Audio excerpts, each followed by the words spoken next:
Good afternoon, everybody, and welcome back to the Last Epoch dev stream. As always, I'm your host, Mike. Hello! How's it going, everybody? I'm feeling pretty good. Thanks for asking. Just assuming you said good thanks. How about you when I said that? Anyways, we're going to keep playing our bow mage, because I'm having a ton of fun with it. And I like playing it, so I'm going to keep doing it. We're going to do some empowered monoliths, see if we can... maybe stack a little corruption here, there, do something like that. We kind of skip regular ones, so I don't have all of my blessings even in place yet. So I might stick to that a little more. Finish the leveling up. Want to make a few legendaries. Go through some dungeons. Just round out the gear a bit. If you have any questions, please feel free to ask. That's why I'm here. If you want to ask me a question, please put at Last Epoch Game in the question, and I will see it much easier. One right off the bat, Random Name X is resub 13 months in a row. Thank you very much. Oh, that's a big one. Starting the stream off right now off to bed. We'll have a good sleep. I know the stream time is not ideal for some people further east than me, because I'm real far west.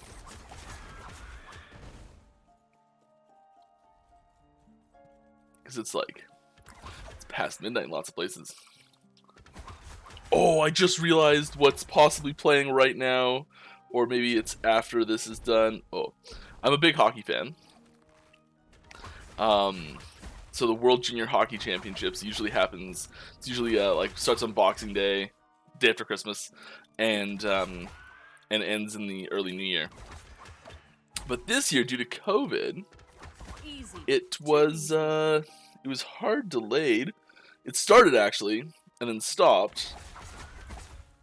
Oh my god, it starts right now. No way. Canada and Czechia are playing right now. Oh. You guys think I could pull off having it up on my other screen and muting it? We're gonna do this because this is like the one sporting event I watch every year. Is this one tournament? Canada hockey is a big thing.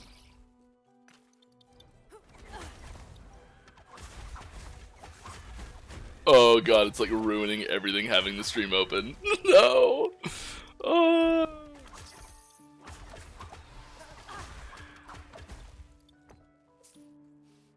Rip. I guess I'm missing it. C'est la vie. It's just the semifinals, Mike. It's just the semifinals, Mike. It's just the semifinals, Mike. Okay, if you have any questions, please feel free to ask. At Last Epoch Game in the question, I'll be happy to answer. As always, our streams are for charity. And this month, our charity is Pause with the Cause. They train service animals with specific disabilities in mind. So they find a person who needs a specific type of service animal and trains a dog for them. I assume mostly dogs.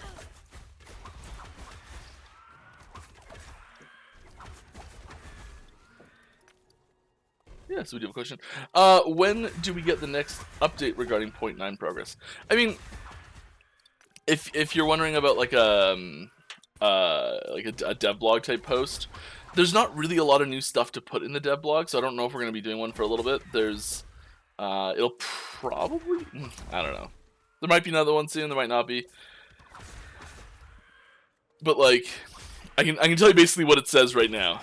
Go read the last one and just assume everything that it says is just a little bit further along than that one. All the same stuff. More performance, more new stuff being added as far as the new stuff that it said. The in-game hit VFX stuff. I think it's applied to every monster in the game now. So whenever you hit anything, it has nice effects that go with it. The death animations, I think that's in for everything too. It's just sort of everything that was in that last one is just more of that.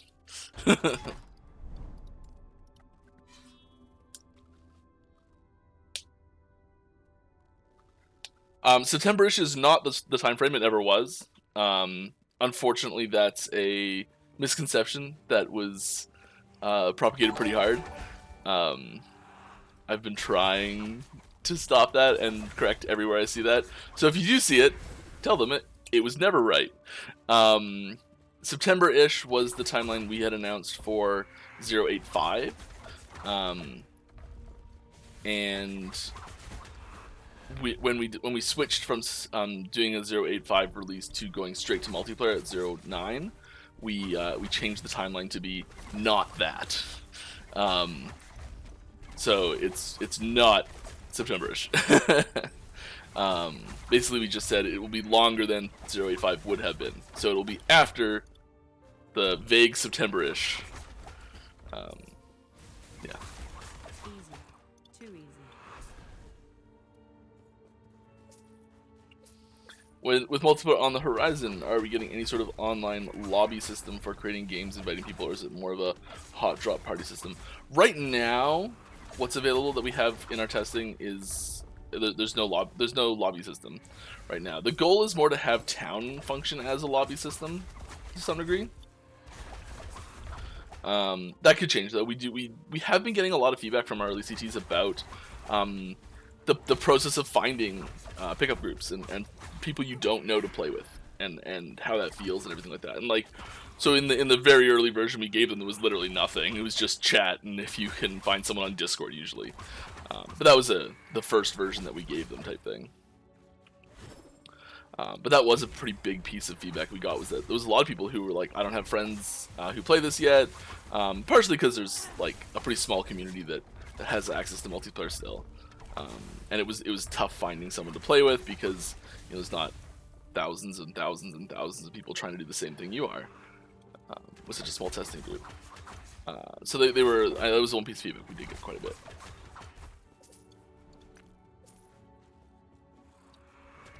You mean 8.6 for September? Yeah, we're not. Oh, did I say 8.5? I'm sorry. Yes. 8.6 was originally slated for September-ish, and we changed 8.6 to 0.9. My bad. Thanks for the catch.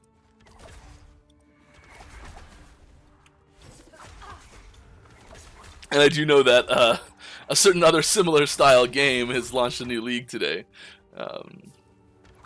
So I will not be surprised if there's a little less engagement today than normal. That's totally fine. Because they usually launch on Fridays. This happens, what, 3 times a year, 4 times a year?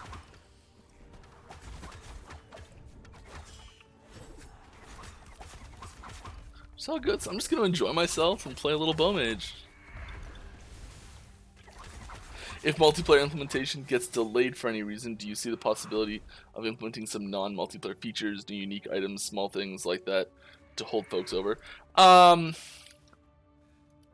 Maybe. It's really tough. So here's the problem.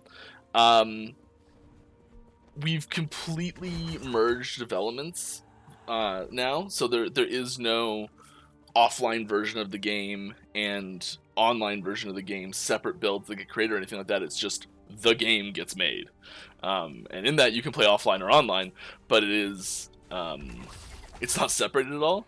So the time it would take us to resplit that in order to make a buildable version with some of those small features for like a surprise patch would be baffling. Like the amount of extra time there is just insane.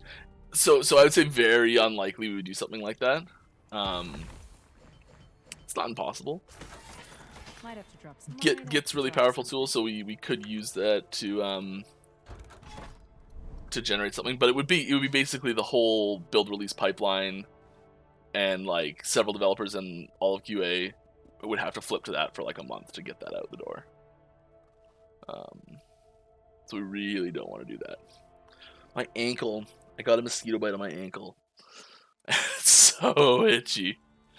Oh, it's so itchy. Whew. Easy. I know I'm not supposed to use Flurry, and it's supposed to be the detonating arrow version of this, but oh man, Flurry's just great. It's working wonderful.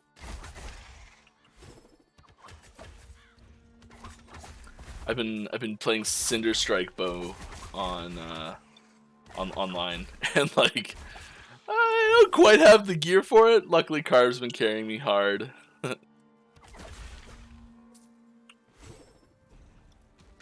Plane is hammered in.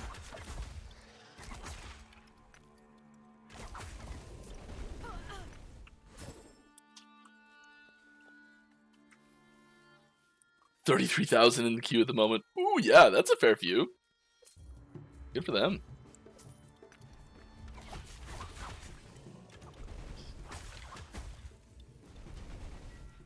I don't think I could get away with playing that instead. Like play that and like answer questions about Epoch. I don't think that would work.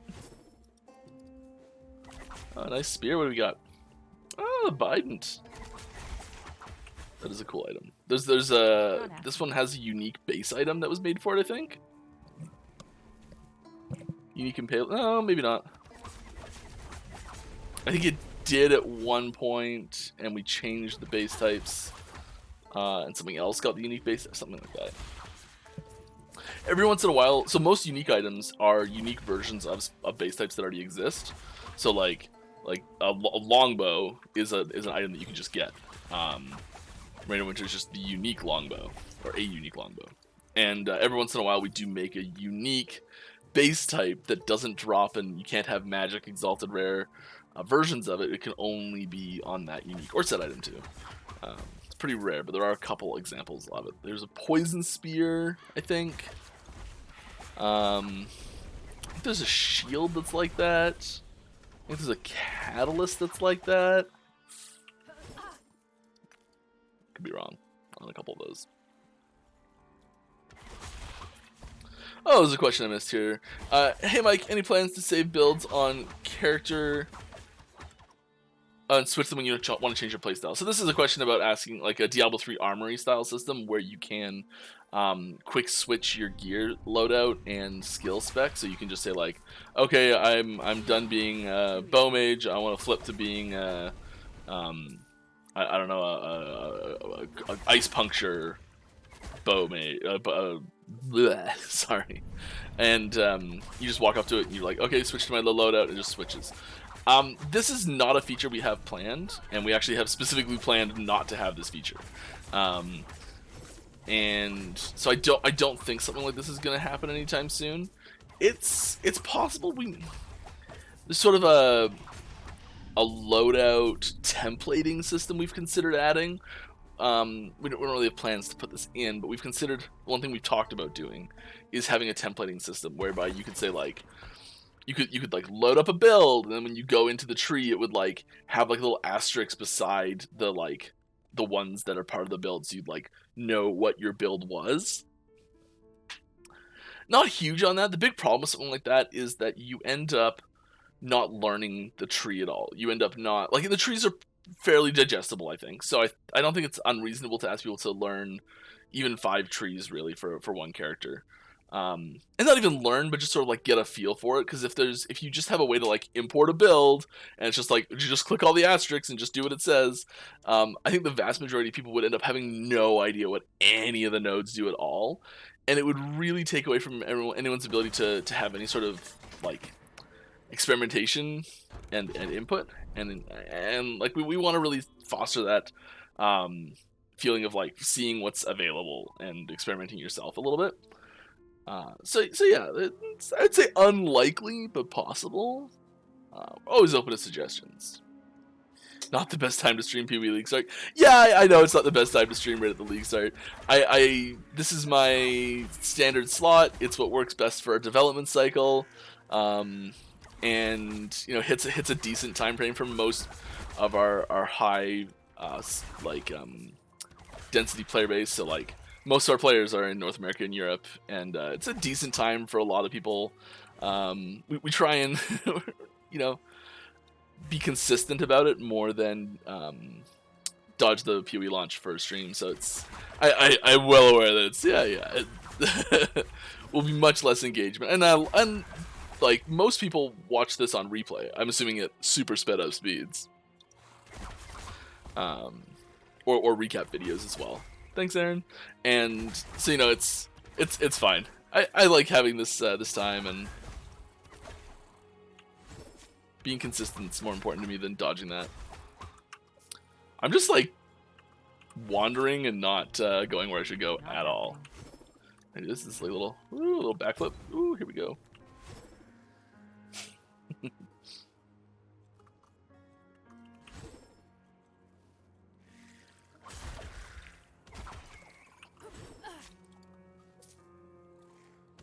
All right. I get some more questions here. What is the chance that you go from 0.9, I'm assuming to 1.0 as an epic troll to the community? Is the inspiration from another game went? Oh no, maybe that is right. Oh, 0.9 to 0.10. Oh, so not a decimal version, but a versioning number place. So it's like 0.9, 0.10, 0.11. Yeah. I think that would be really mean for us to do, especially given the time frames and the lead ups that we've had. We've tried to space things out such that we wouldn't have to do that, and because we considered the numbering scheme when we launched 0.5. We that's when we laid out what we wanted the numberings to be, Easy. and Too easy. the third decimal for us is we agreed the third decimal would be that. So like we could do like 0.812. That's okay, but like we tried to space it out such that by the time we got to 0.9, 0.9 was the like we're almost there type builds. And not planning on going to 0.10, 0.11. That's definitely not planned at all. It'll be funny though. I agree. Oh, it'll be funny for the first like 10 seconds. Hey Mike, how's get going? Got your water? Oh, I do have my water. Thanks. So it's how's it going? But you know, I read it verbatim.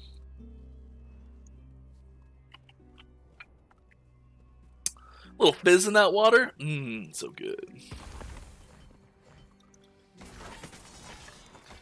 Played Gloomhaven last night. Gloomhaven, the Jaws of the Lion. It was great. We were getting right down to the end of it. Little side story time. Right down to the end of it, my buddy was like, I'm going to get exhausted. If you like run out of cards, you get exhausted. You can still win the scenario, but you're like out for the rest of it. And I'm like, I'm just going to go for the boss as much damage as I can. And like pulled a crit card and just like dealt over half the boss's health in one turn and just boom, done. And he survived. It was great. Wrapped it up. No problem. No sweat.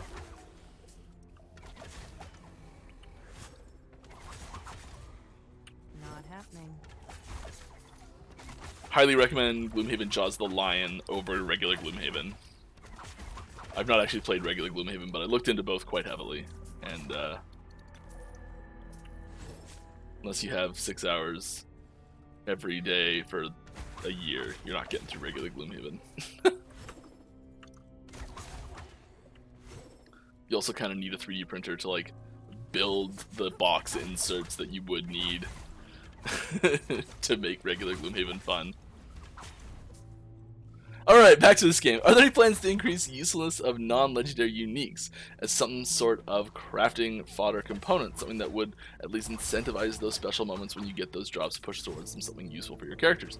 Yeah, that's something we've definitely considered, and I think it's important to look at that. Because there are a lot of uniques that you're like, nah, well, just leave it on the ground. It's not even worth like picking up for the crafting mats or anything like that. And I could see like some sort of system along the lines of like you can shatter uniques and there's like a chance to get certain mods off them, or maybe you can like shatter uniques and there's a different material that comes out of them, or you can get like random runes out of it, or like there's you can like build towards Ascendance runes or something like that. You know, like there's lots of different ways you can build systems like that in. There's this weird situation that happens when you get to like super late game and you're dropping like a lot of unique items, and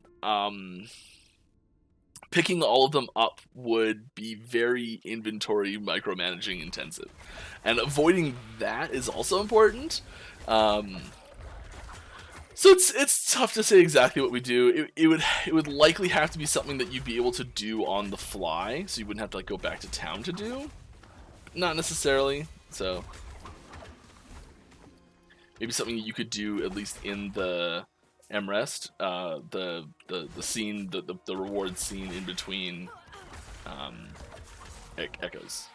I don't know what the actual scene's called, like the zone's called. Like this one's called Twisted Mire. I don't know what the proper name for it is. The scene code is M_rest.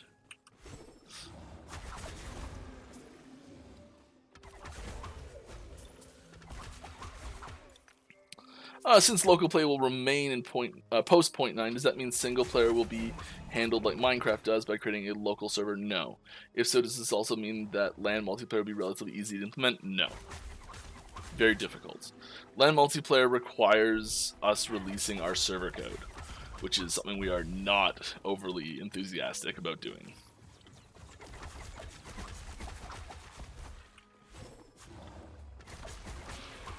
This was an unfortunate concession we made when designing our multiplayer systems.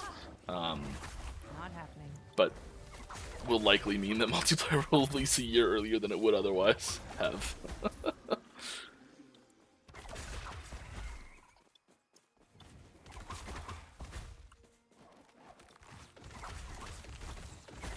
Land mode's kind of up in the air. It's something we decided was would have been really nice, but it's more important to get the game out and finished than to include it, at least initially.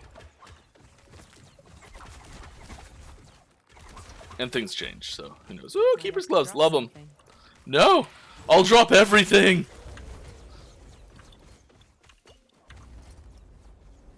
My goodness. Mike, just kill things first and then pick stuff up. What are you doing?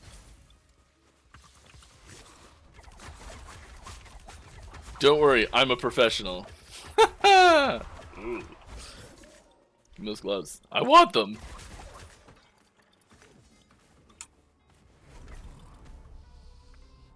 Alright. As a game dev, what do you think about designing a game that is portable to multiple platforms like Switch or Xbox versus making a game on PC only, where UI customization and player-created mods are more possible? Can you do both, or do you have to focus on either or? I think that... So I think there's a lot of pros and cons to doing cross-platform stuff, or even just multi-platform stuff. The biggest obvious bonus to doing it is you hit a wider player base. So not everyone has a gaming PC. You know, it's everyone that can just like afford a Switch. You can get like a lot wider player base. There's a lot that goes into making console games that I have zero experience personally with. But I've talked to, like, you go to conventions and you talk to other people in the booths beside you. You make friends at conventions that are, it's just awesome. I love conventions for just like meeting your booth neighbors. That's like one of my favorite parts. Anyways, we talked to a lot of people who like are making console games, and most of them had made them before. But everyone whose first time it was that I talked to was just like blown away with the amount of like startup red tape that goes with a lot of it. Especially well, yeah, it doesn't matter. And so I think the key part about making a crossover title that does both is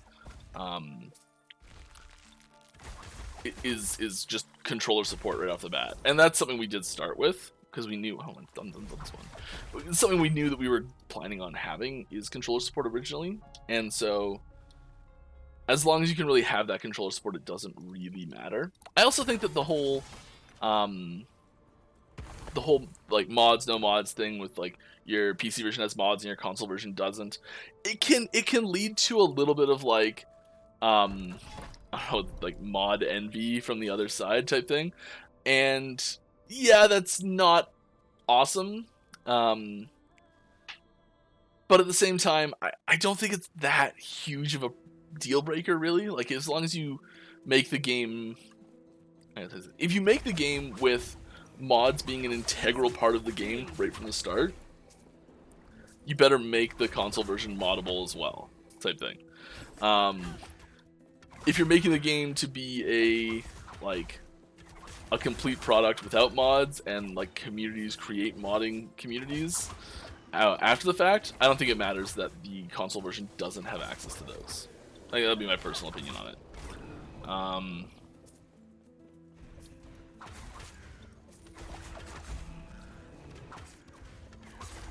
Yeah. Yeah.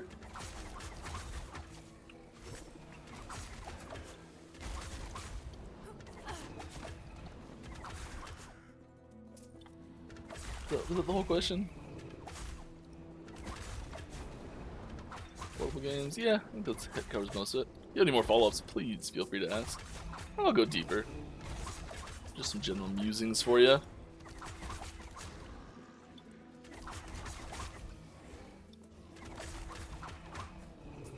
I was thinking about an idea.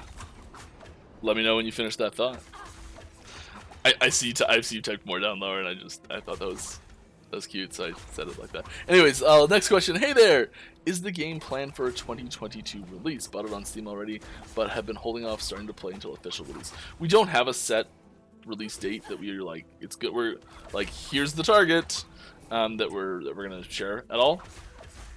Mostly because like it's gonna be released when it's ready, and we're not gonna put a "this is done" stamp on it until we're happy with it. Done might be the wrong word. Ready. So sorry, can't give you an answer. Or like, I guess the answer is no, but it's also not planned for that. Like you know.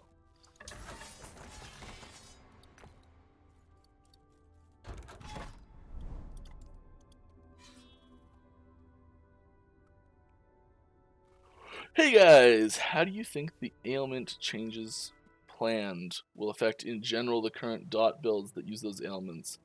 Any visible nerfs and buffs? There's not like the primary dots. Yeah, okay, so there are technically, like, poison does get a slight nerf from this in party play primarily. And some extreme single-player cases. But I don't think that's too surprising to anyone who plays in those extreme cases or has tried the multiplayer versions of them, because my goodness, it was broken. But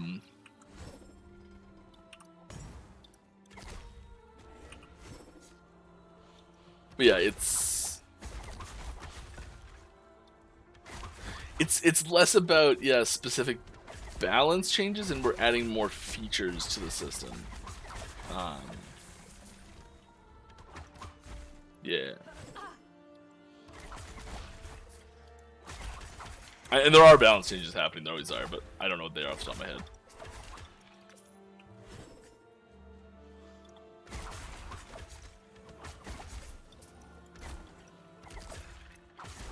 Kane in here might know more, actually.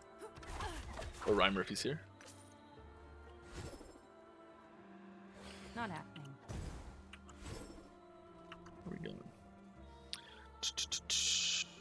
You guys made Legendary really interesting with Legendary Potential. Good idea. For set items would be nice something too. Personally, I was thinking about making the items stats on those be a lot more bigger to hit perfect stats. So when you hit, you could be happy. Oh, just increasing the roll ranges on set items. I see what you're saying.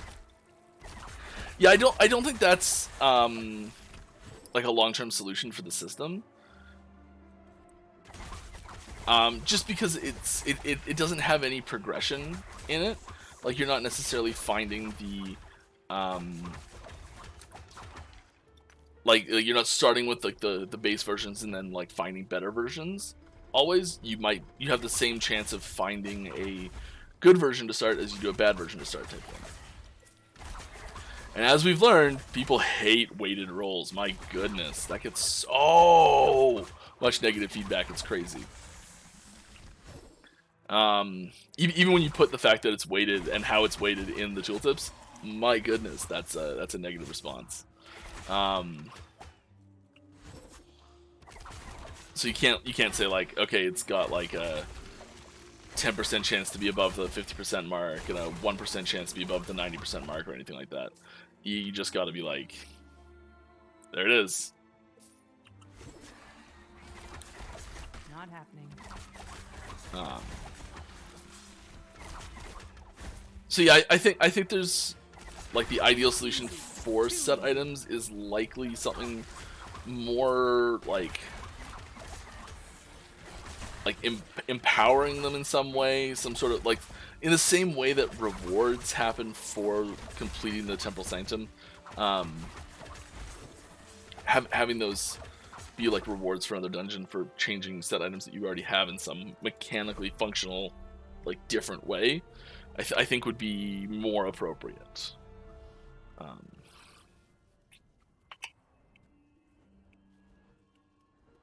But yeah. Okay, here's your question. Your name. I just was answering a question about the ailment change, and I'm like, I don't have any specific buffs or nerfs that I can remember off the top of my head, but you might remember some.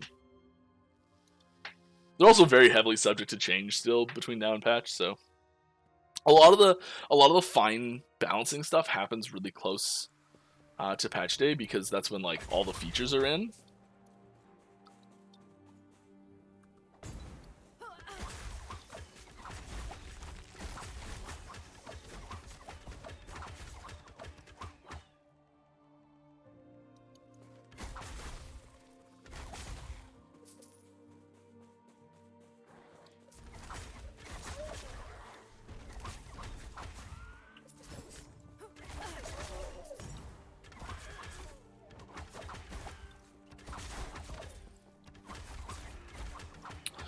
Good evening. Good evening.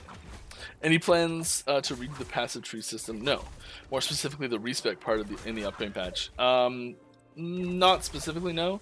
I know a lot of people have requested for like more flowing respec system where you can where it's less clicks and things like that. We did add a, I know this is like minor concessions type thing. We did add in the like accept button. You can use the enter key on now. This might actually be in the game already. I can test it out.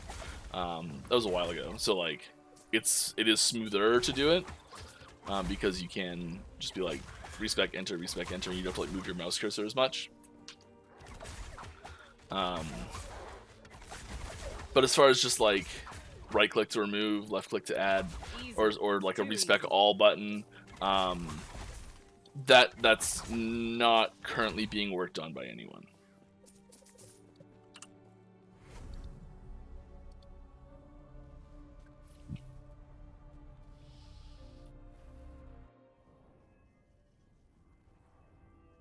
Yeah, okay, that's what I thought.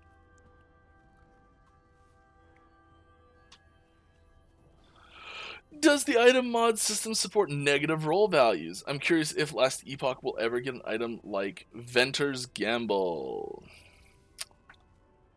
So you hit me with PoE items, I'm assuming, that I don't know exactly what they do, so I'm going to go look it up. Venter's Gamble is, it has increased rarity, so we wouldn't have that mod. Oh, I see what you're saying, Stealthing. So, like, it has negative 10% to 10% increase quantity of items found. Yeah, that's not a negative roll system so much as just the ranges can start at a negative value, and yeah, we can do that.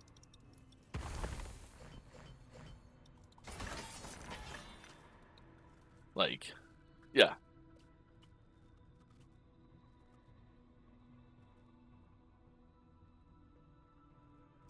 That's a really cool item. I actually really like that.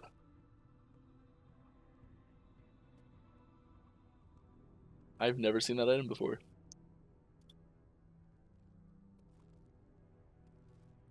Wow, it's not even that crazy new. Oh wow.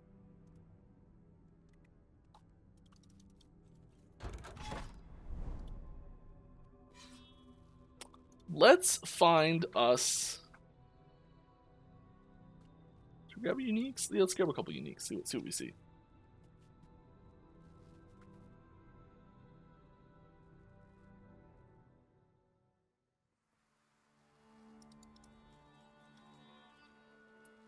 You can technically roll a 0 on all stats and end up completely blank. That's hilarious. That's really good. I like that a lot. It's just a nothing item. That would, like that would be what I'd be going for. I'd be like, oh, gotta get that nothing item, yeah. There's a magic card called One with Nothing that is just fantastic. It's one of those cards that people read when they start playing the game and they're just like, well, this is the worst card ever printed, and you're like, well, yes, but actually no.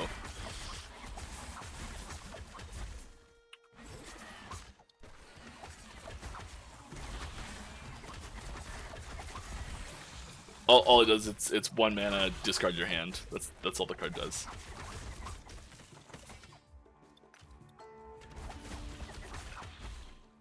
Might have to drop something. Might have to drop something. Ugh. I don't want this. I don't know why I have this.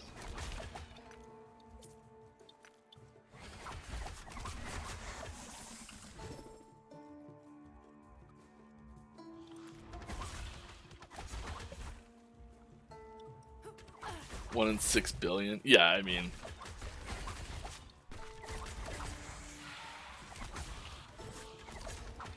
it's not surprising. Are there people? Do people sell them where they're like close to nothing?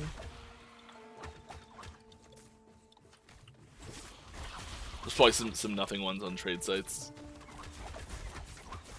especially for standard.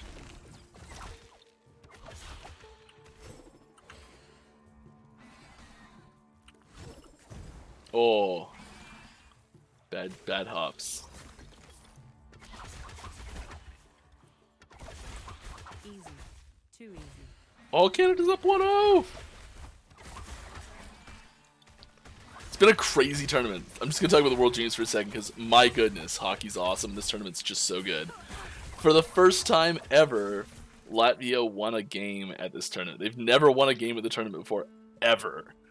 And they won a game, and then they got an overtime loss, which put them in 3rd place in their group. Like, what? They didn't even properly qualify for the tournament and came 3rd in their group. And then they managed to have a great showing in the quarterfinals, which was awesome to see. And the team that they beat then beat the tournament defending champions and favorite to win the whole thing, the USA, in the quarterfinals. Which was just a mind-boggling upset as well, which was such a good game. It was crazy. And now Canada's playing Czechia too. Czechia's had a crazy tournament, roller coaster ride.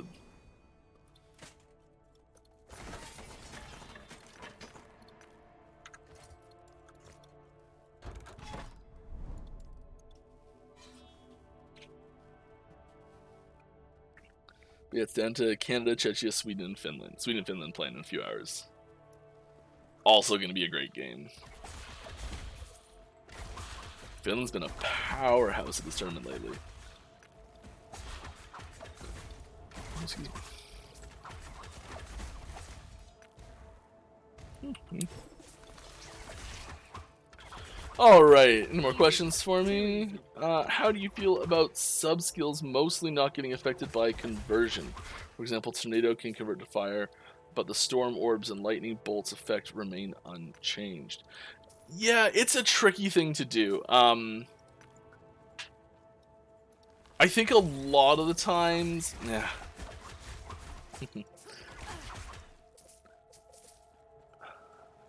I think every single one of them is a case-by-case basis, first off, on whether or not it should actually do it or not. I think, 2 LP still, I mean, it's kind of shitty, but, you know, whatever. Still cool, 2 LP. I think that it's very much case-by-case basis, and,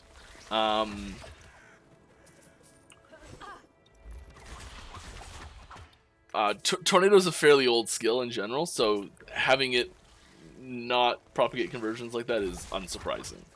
I think you see those conversions being propagated a lot more frequently on newer skills or skills we've updated more recently. Part of that had to do with the just the workload that was required for things like that. So if you have each one of them convert, let's say you have an ability that has 3 sub-skills, and you then want to convert the skill to another element. If you also convert all the sub-skills, that adds an extra. Oh wow, that's a nice helmet. That also adds an extra. What am I trying to say? An extra like 3 skills you have to create that all have their own VFX and everything.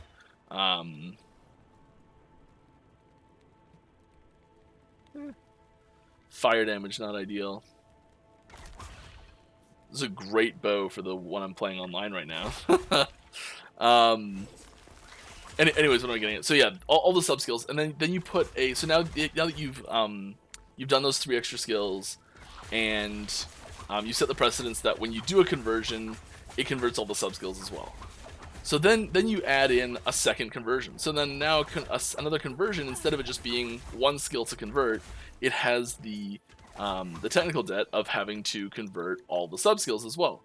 So 1 skill conversion suddenly becomes a 4 skill conversion, and then once you do that, if you want to add another sub skill anywhere in the tree, suddenly instead of just adding 1 skill, you have to add 3 skills because there's 2 conversions that go with it as well.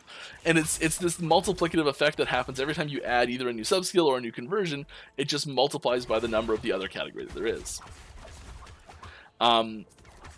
So that's probably why in the past we haven't always done it this way.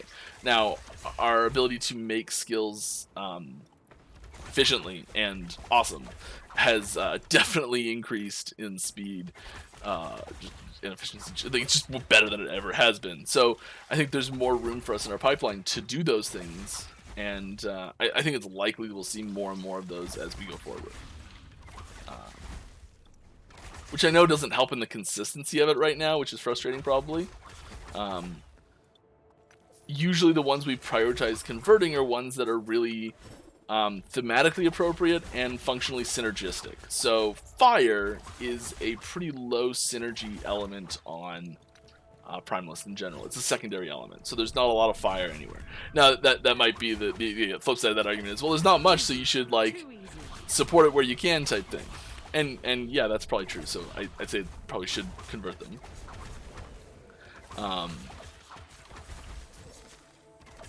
But that's I guess an insight into why we haven't in some situations yet. But if there's specific things like that that you want to suggest us converting, I think it's always a great type of thing to suggest. Yeah. But if it's sorry, there's a follow-up question in the middle of that while I was rambling. But if it's always a case-by-case basis, how can a player learn what to expect from skill nodes? Also, even newer skills like Static Orb don't convert effects like Charged Ground, even though the VFX does change. That just sounds like a bug. If the VFX is changing, the functionality should change too.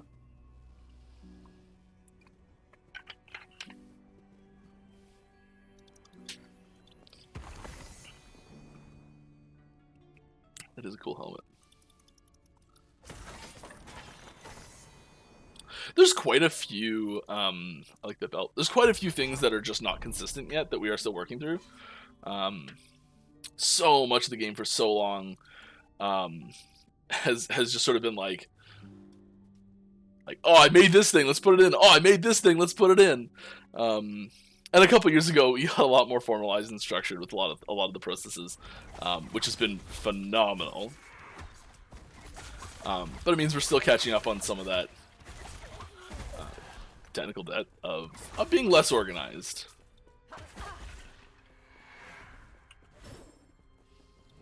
I really like this zone. It's one of my favorite layouts.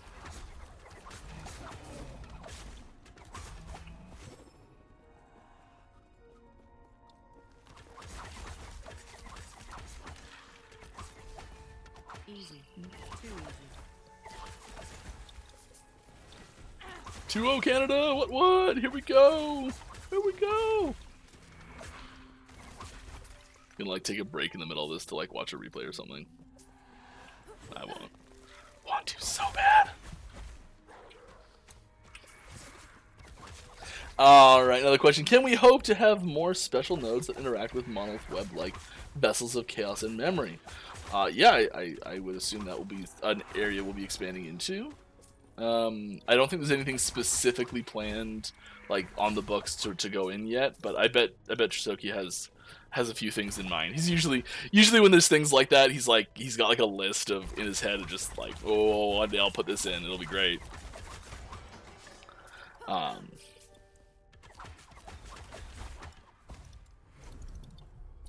Other half of that question. Also, do you guys wish to try and make corruption more segmented based on an expected amount of difficulty at a certain it's a corrected or correlated level?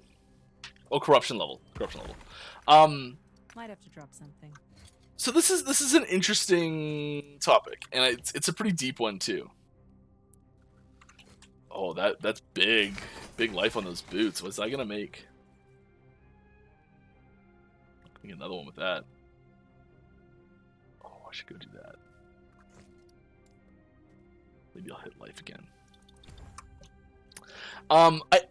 This is a really interesting topic, and I think it's the sort of thing that's going to evolve a little bit as we get more people in and playing, especially once multiplayer's live. So I don't foresee many changes to it before. Like, I don't see many changes to it before 0.9. But I could see changes to it between 0.9 and 1. Maybe, type thing. So corruption's a really interesting mechanic, and it's pretty granular right now. Which definitely has pluses and minuses for sure, and we get feedback to the effect both ways, lots. And so I don't know if we'll see any major changes to that at all, but yeah, there's a lot of control in the monolith. There's a lot of player agency over your difficulty. There's a lot of things you can do to make it more difficult or easier.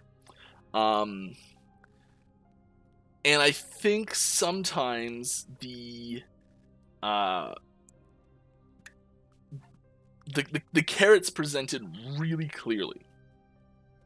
Like, at a glance, you can see what the carrots are on... Let's go to a section. I haven't done this quite as heavily.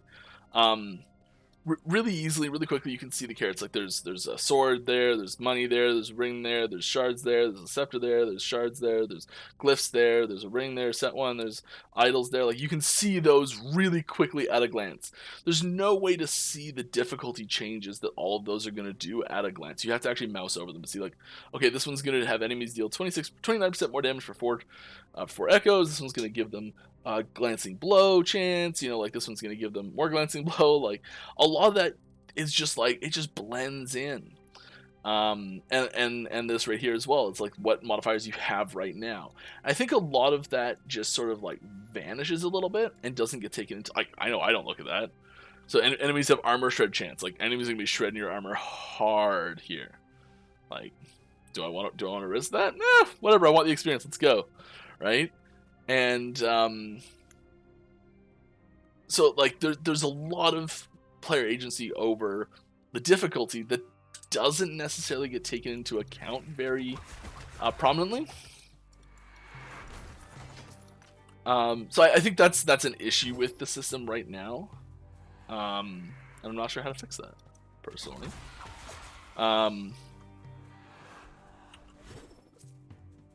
We've definitely talked about having corruption be like just divide corruption by 10 and multiply its effect by 10, like, so instead of it being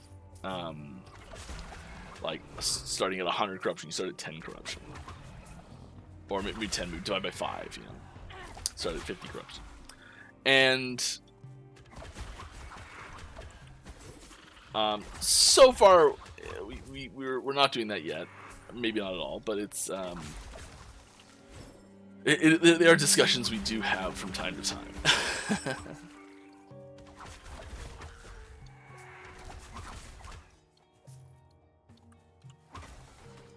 I'm not going back for those. Spit on them.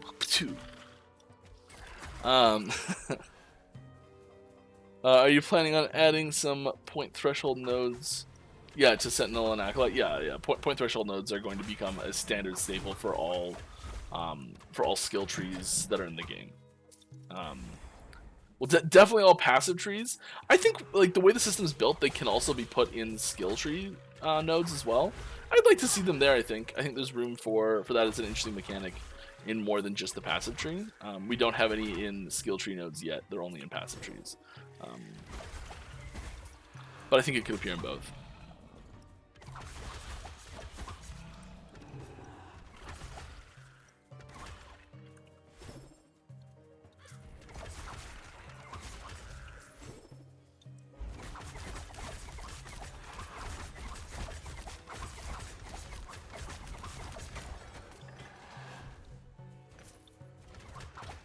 I think somebody probably already asked this, but do you guys have a plan to add new mastery based on your or skill?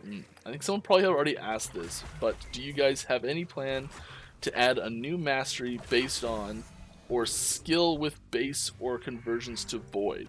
Other than Void Knight and new items that converts volcanic orb. Yes. Follow-up question, Mike. When? No idea. It will. I think it's a really interesting space to expand into. It's not something that was like, so in our original plans for the class system, like back when there was only 2 masteries per class, and like when we first started out doing it, like we didn't have any follow-up masteries planned at all. Just like we're talking 4 years ago or whatever. Our original version of it had only the Void Knight as the only void using mastery. And I think it's really interesting when there is unique stuff like that, like something to make that like character flavor kind of unique, where it's the only one that's like really void focused. We do have plans for other masteries for existing classes to get void versions of them, or like void leaning versions of them, or void like utilizing versions of them. I'm not gonna tell you which classes those would be for,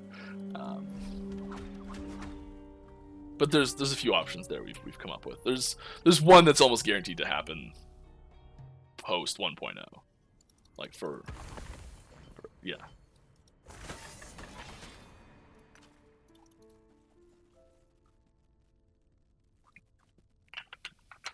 One of the classes we've had a void mastery planned for a while now, and it'll be post 1.0. So that's quite a ways out. That's sort of that's real far away. But we do keep it in mind when designing other skills and things for that class, which is interesting. Yeah, let's go with that. Who knows if Mike will finally say Rune Master will be a void-based mastery? I think that would be a really shocking thing for me to say, and wildly out of character to lie so badly.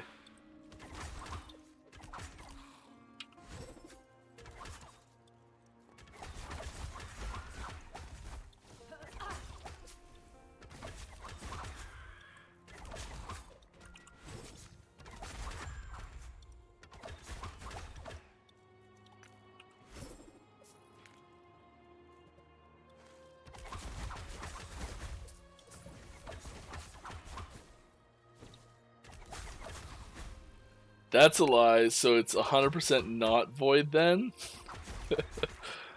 I don't know, you have to watch the tape back and see what I said.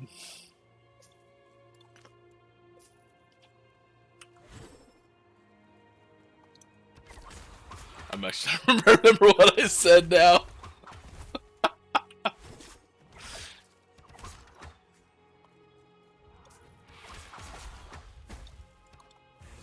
What does the... No, that's kind of misleading too. Just trying to have some fun with it.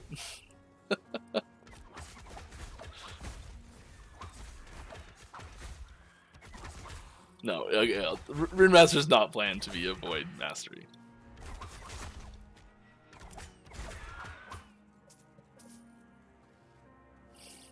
Yeah, I gotta be careful what I say. I know, but I don't want to be I don't want to be putting any rumors out there that are suddenly gonna be like, oh my god, it's that, and then I'd be like, no, I was just having fun on stream, and it's not actually that.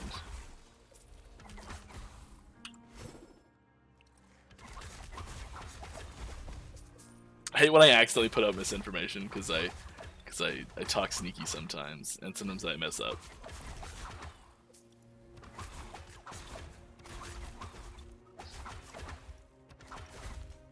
I do try to be very careful, especially when posting on text on forums and things like that. And it's really interesting because like I see myself get misquoted every single day on forums. It's nuts how often it happens, and it's always really subtle differences.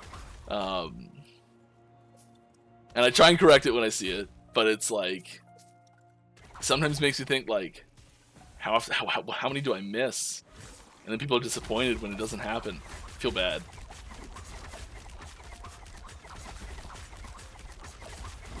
I think I missed your last question. I did. I'm sorry. I will go back to it post haste when I'm not dead. Uh-oh, I got my XP boon. That's all I want. Have you considered making damage scaling inherent to the level of a skill and removing most sources of more damage in skill trees? This would allow for more choices in directly customizing the function of a skill instead of grabbing as many damage multipliers as possible. So short answer is yes, we've considered that. And I know it's such a cop-out answer. Everyone's like, have you considered this? I mean, probably, yeah. But yes, I think there are too many. I think the distribution of more damage nodes throughout the skill tree is too inconsistent for what it should be. So there's some trees that have a lot of more damage nodes and some trees that have almost none, or in some cases probably no more damage nodes. And I think having that be more consistent would help quite a bit in the power level of where damage is coming from, just skill to skill. Then on top of that, I think there's that the more damage nodes that do exist probably have too many points available to go in them, and they're probably too much damage per point. We do still want people to be able to invest in damage in a skill tree, but it's so clearly the right choice in almost every situation that it's less, it's not interesting anymore. Like you're just, like the sort of the, that's not even a joke, just the way that it's done most of the time is just like open the skill tree, type more, and take all the nodes that flash, you know? And that's not ideal. I also think that there likely is not enough emphasis on items for damage scaling in general with the way skill trees work. And that is something we're addressing. Like this is, I don't mean kind of vague about this, but oh, okay, come on. That was great time to take your hand off the keyboard, Mike. So smart. It's my void res. That's not maxed.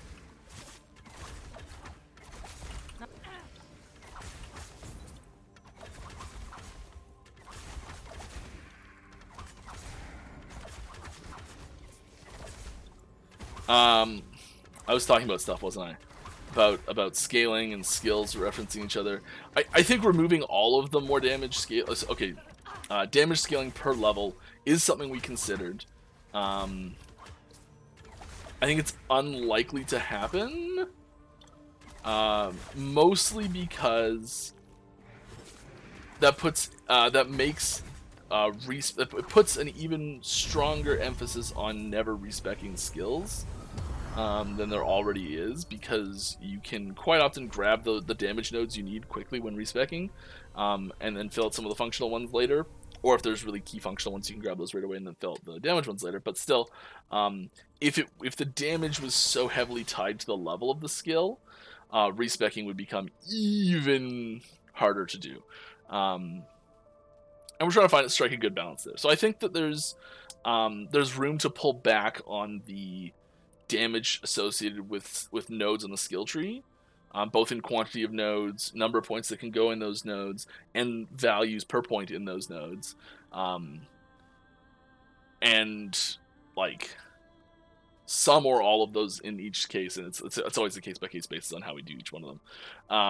And we're like replacing some of those nodes with extra things, or adding more mechanically unique things to some of those nodes, or like spicing them up a little bit, making them more interesting. We do try and put slightly less complex nodes near the center. So we've got like attack speed scaling up. There's ailment application stuff, just flat damage. There's this one's a little more complicated, but it's not right off the start. And then like leech, and it's because it's flurry, it's based on each hit. So there's like you generally get these like more straightforwards. You can explain them in like 1 point, and then you get, as you branch off, you start getting like triggered buffs that come into play, and they have like named buffs with certain effects, and then things that modify those buffs and things like that. And you start getting more detailed as you go out. Now there's not a lot of basic, simple, less detailed, easy to understand, I don't know what the right term for it is there, but more straightforward nodes in the center. And there's not a lot of different things you can do. And so quite often we do end up putting more damage in there somewhere. And here, this build doesn't take it. It's not always the best thing to take, I guess. But like there's... Sometimes it's hard to get those ones in the center to be really nice. And straightforward and like unique, so you don't just have like every single tree has a crit node. I think we are also learning more as we develop more skill trees. Like the process for making skill trees is evolving still too. Like we started making skill trees a whole new way for the most recent skill trees we've done, which is pretty great. It was awesome. Like the ideation where we just get together and just like throw everything we can at a wall and see what sticks. The formatting we used for that we changed in our last ideation meeting for a skill tree, for a skill that's gonna get made. I don't want that.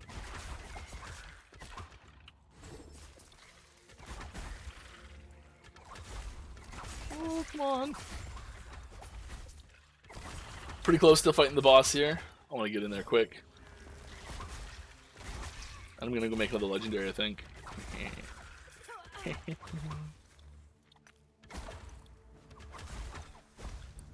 Oh, I hope that answered that question. I kind of rambled for a bit there. I don't know if I hit everything in there. But I hope that was a good one. Have you spoke about playing with higher or lower level players in multiplayer? Will we scale up or scale down to match them, or do we have to match level of play together? Great question. What I'll tell you how we have it currently set up, which is how it's planned to be. But I do just want to put a giant asterisk beside this answer before I answer it, which is this is subject to change because it is a multiplayer feature that is quite... I would say subject to feedback pretty heavily. This is the type of thing that like you get enough overwhelming feedback from your player base on, and you listen pretty closely. So if after you've tried it, I know like okay, you can it's totally fine to get feedback before you tried it, but just know that this is the sort of thing that I think really is important to try, and will probably weight feedback of people that have tried it heavier. So once you get a chance to try it, I encourage you to give feedback on this topic.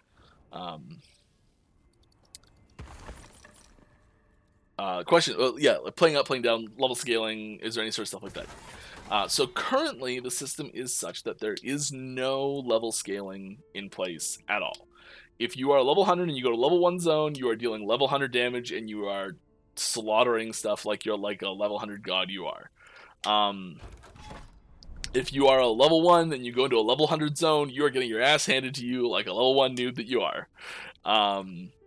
There's nothing there. The one mechanic that is related, that quite often comes up as the next question after this is, okay, if I'm a level 1 in a level 100 zone and I've got a level 100 carrying me, am I gaining experience like in a level 100 zone like normal? No. You're gaining level experience. It's the same way that's already in game now. You cannot gain experience faster than 5 levels above your current level. So right now, level 96, so it doesn't matter. So in that situation where a level 1 is in a level 100 zone, and like an enemy dies, you gain experience as though that enemy was level 6, because that's 5 levels higher than what you are. So it still is an increase. And to power level someone, the most efficient way would likely be to just take them to a zone where they could survive, while the high level player kills things rather quickly. So like, I don't know, an early monolith perhaps, where the level 100 could just cruise through no problem, and the level 1 would still level up as though it's level 6 zone, but it would be pretty quick, and then you'd be able to keep going, and you wouldn't out-level the level differential bonus or penalty too fast. If that makes any sense. And then the other follow-up question that usually comes when I answer something like that is, whoa, Mike, you're saying that I can take a level 1 into the monolith? Yeah. If you've got a friend that you've partied with, and so right now you can, there's like the party frames show up here where there's like a little portrait of the person, and there's a little portal button right beside their name, a little like blue portal button, and you tap that and it opens your town portal just like normal, except instead of town portal it says their name at the top and it just takes you to them. So if they go stand in the monolith and you jump to them, then you're in the monolith.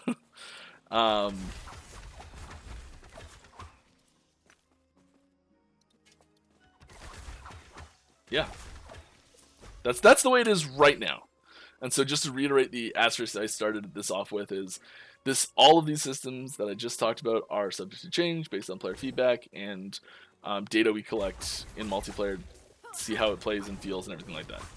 Right now we're pretty happy with it, actually. And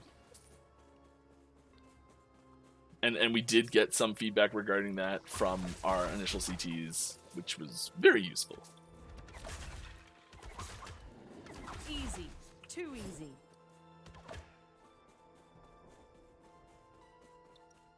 Hope that answered your question. All right.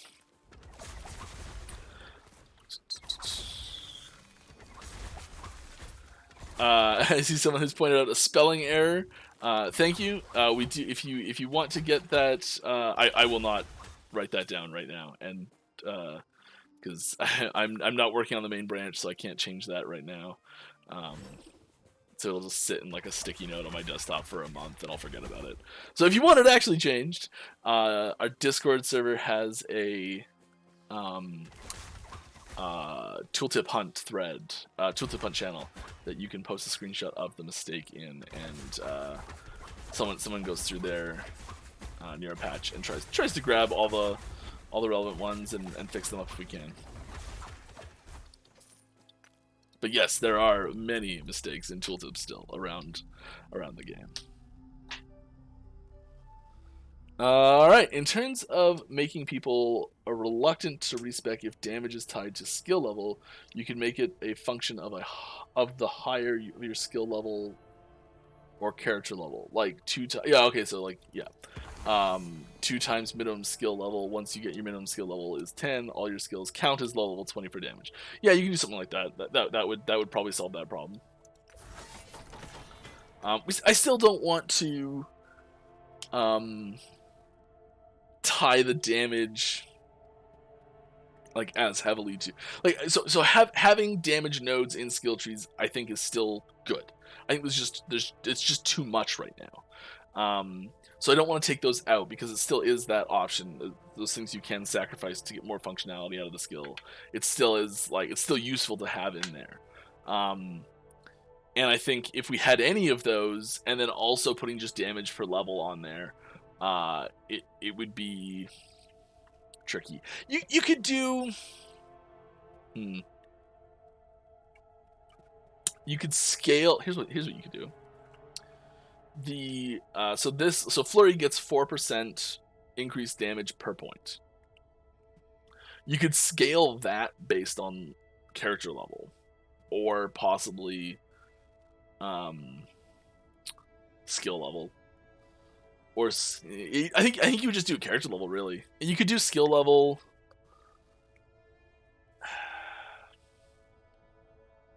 Yeah, you could just. I don't know. That's hard to do. You do like 1% more per point per 5 skill levels or something like that, you know? Or like and this is part of the problem is it gets so complicated and it's so hard to understand. That's really an important thing is having it be easily understandable, and so you'd end up with like 1% more damage per point of dexterity per 5 levels of skill, or 2 times your minimum skill level, whichever's higher. It's just like, what? Something like that. It's just keeping the complexity down is important, I guess is all I'm trying to say there. What do you say? What do we got? What mods do we have? We have increased health and damage, and the enrage at half health. Ooh, that enrage. I think we might want to pull that off for the boss. Just giving it more health is probably good. High health enemies take less damage. That might be good.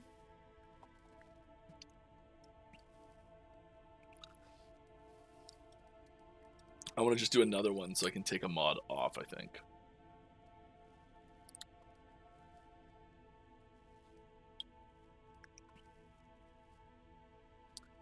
That's the slow one. I do not want to deal with that.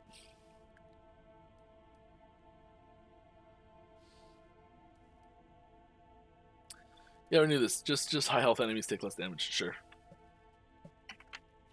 We'll get through that and it'll be fine.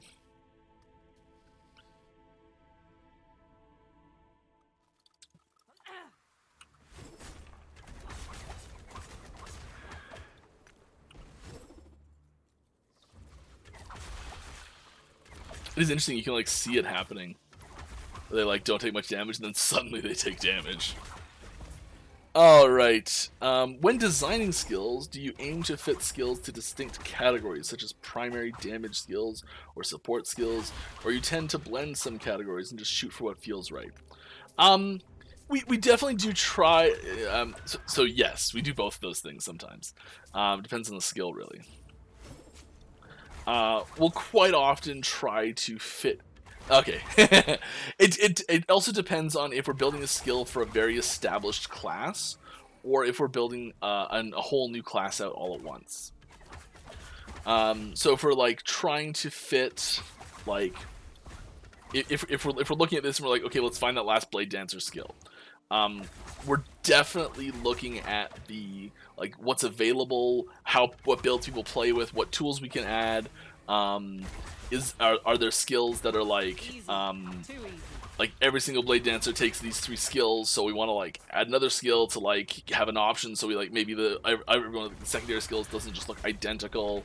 You know, like there's different things we'll look at based on the situation we're in for designing it.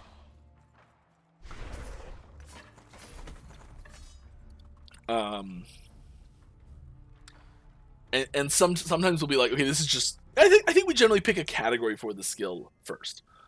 As the more I'm thinking about this, and it's usually like a pretty broad one-liner, like, oh, we want that dexterity shard.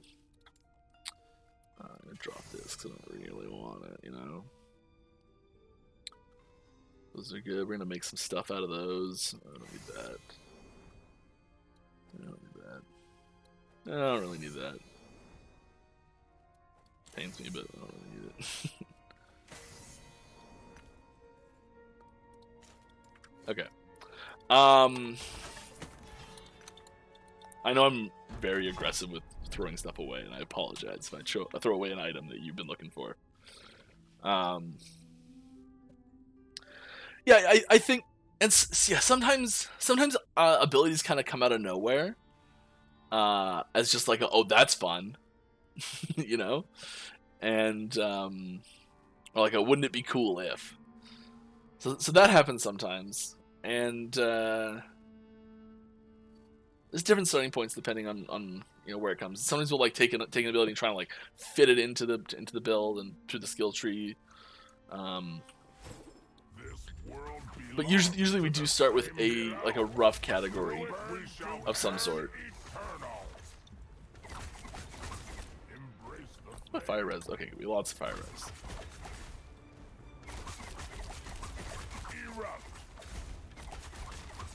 Even if we start getting shriggity shredded. You will be snappy engulfed. But my manas. Burn to ash. Flame.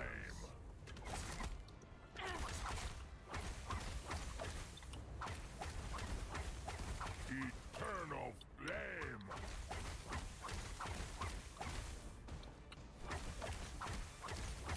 Trying to kill them all at like relatively similar speeds. Burn the bright. How bright will you burn? No, the flame is burned to Nailed it. burns. Nailed it. All right, what do we got? Shred fire res, armor, stun duration, increase fire damage. That's a lot of fire. We're not doing fire, we're doing cold. I'm probably just gonna take armor. Just buff up a bit. Hey, Baldur's Wrath! What a great item. What a great item. Alright, yeah, so, yeah, designing skills, yeah, generally just categories, I think. So another question, what do you guys think about current state of Health Leech? I use it on the majority of builds right now. What do you think about the other health-related effects like health regen, health gain on crit? Do you think it's too weak in comparison? I think Health Leech has the very natural advantage of scaling with damage and with enemy health like really nicely. So it's kind of like as the game gets harder and as you get better at your character gets stronger. The game gets harder and your character gets stronger. Health Leech just like naturally keeps up, and it's just like, oh, that's nice. And so it's hard to compare that to like a flat health gain on crit, because that does scale with your crit chance, which does generally go up as you get on, but not always. And maybe you get to like 100% crit early, and then it's never going to go up again. So there's yeah, it's tough to balance it because it scales so well just naturally. And so yeah, I think that when you look at like really top end stuff, Health Leech is probably shines even brighter, and probably will continue to. And there's probably not a lot we can do about that.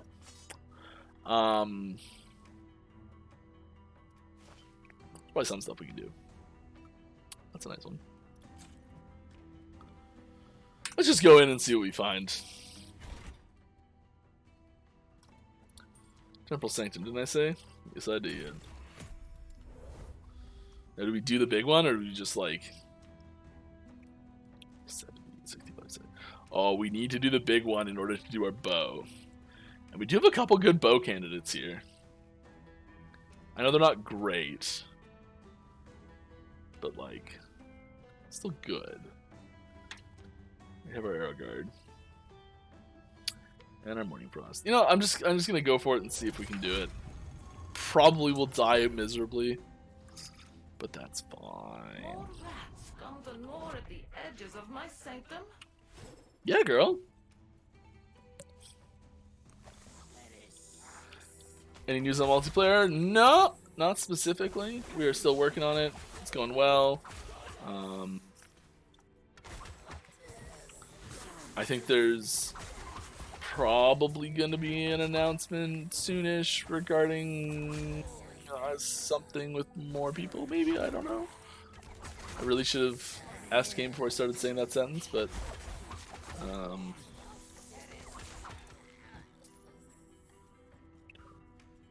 I expect expanding the program will happen at some point before 4.9 happens, because we need to be ready for more people than we have right now.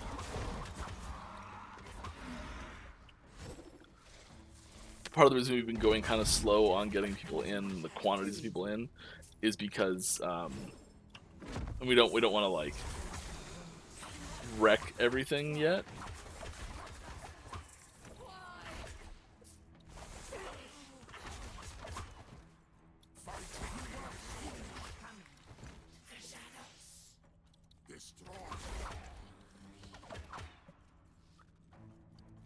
You're leveling a marksman rogue so you can try this build? Cool. Well, if you want to try this build, Lizard has a more up-to-date version of it as a build guide. I can tell you that the key piece to it is Reign of Winter. And then Morning Frost is also a very strong piece in it as well. So these are the two uniques that you really need to have. Well, Reign of Winter is the only one you absolutely have to have, I think. But this one's extremely useful, and it should be easy to find. Arrow Guard is also just a great, unique quiver to have that should also be fairly easy to find.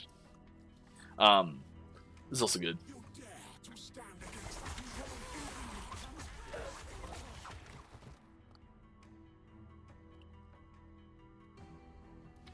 That's nothing to shake your head at.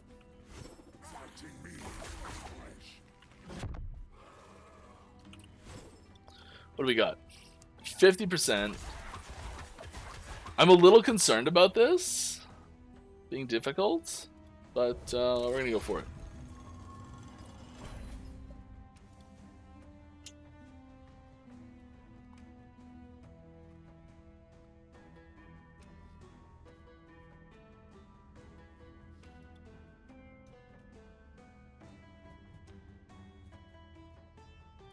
Just jam it out a little bit. There is only one explanation. Oh yeah, what's that, girl? I'm awesome? I thought so. Let me through. Thank you. In other news, new Magic set just got started spoiling yesterday. Dominaria United, returning to the roots of Magic's history. Oh, Dominaria is such a fantastic plane. If you played Magic 20 years ago, there'll be a lot of stuff you recognize. A lot of characters you recognize that are getting cards that are not awful. It's funny to see their early Magic was the balance was all over the place. Cards were wildly overpowered and wildly underpowered, very frequently, and so some of the cards that were like really, really overpowered, like original Braids, now have they're getting toned down versions, which look like tons of fun, and this is weird. I wonder what happened here. Huh. That's interesting. I wonder what happened there. And then cards that were unbelievably awful to begin with, like Stang, got like buff versions where it's like actually could be kind of useful and fun now.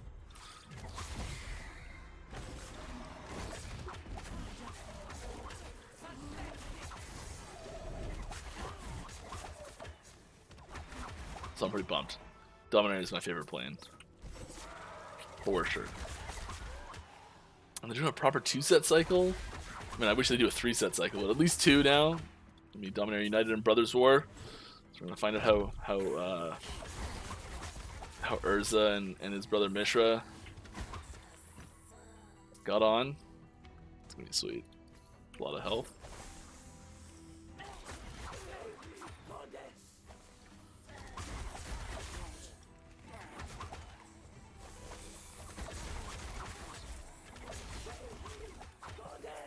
Let's check in on the hockey game.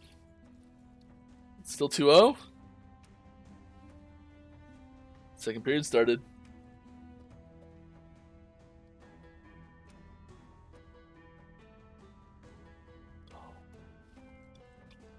I want to watch it so bad.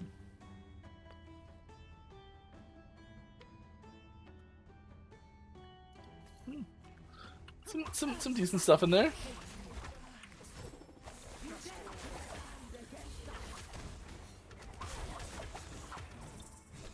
What build should I play next? I think I'm done with Bow Mage after today. Ton of fun with it. Loved playing it, but I think I'm gonna switch to something new next time. Just because I've played quite a few here on this one. I like to switch it up. If anyone has any requests for a class to play, or recommendations for just a build you think is fun, something you tried, something you want to try, anything like that, let me know.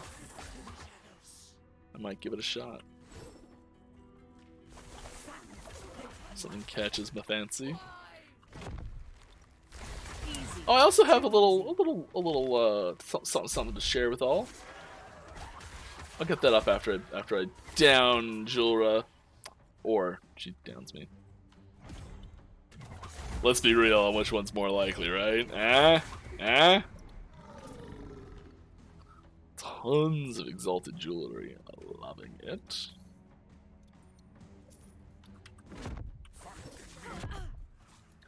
What do we got? Yeah, okay. Let's go. Let's go. You want Falconer? Yeah, me too.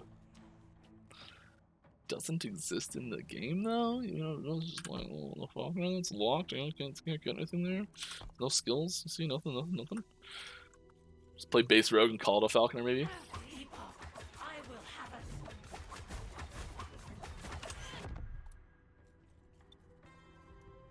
Escape is impossible.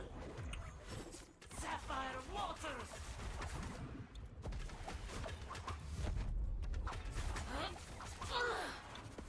Maggot.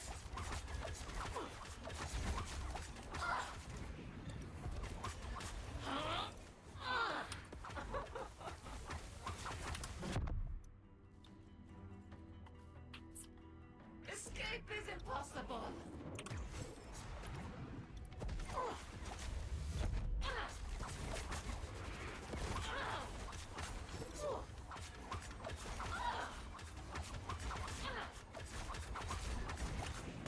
Oh, wrong way.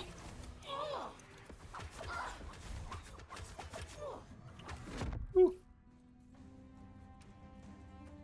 Escape is impossible.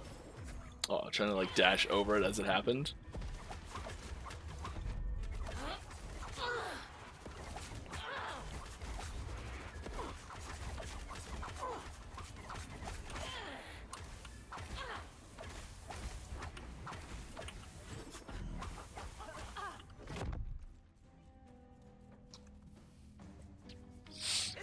All right.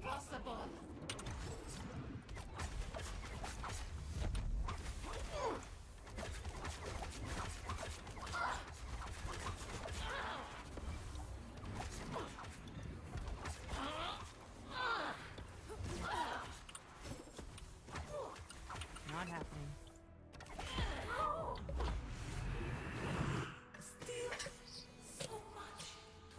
I swear I did not just fall backwards while doing that.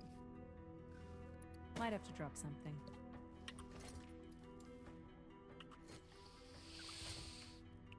Maybe a little bit. Stun helmet. Cool stuff. Yeah. Not overly useful, that's okay. We're gonna make our own. What should we do? Should we try a bow?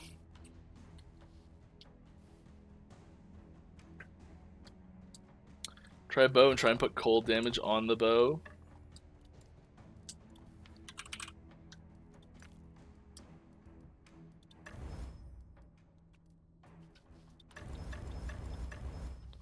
just go for the cold damage. Oh, did I do that wrong? Good job, Mike.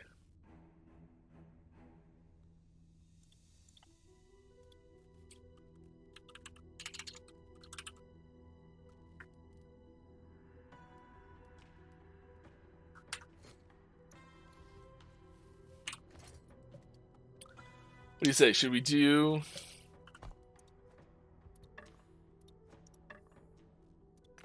Guess I would try and reroll this before we see what it gets to. Poison? Yeah.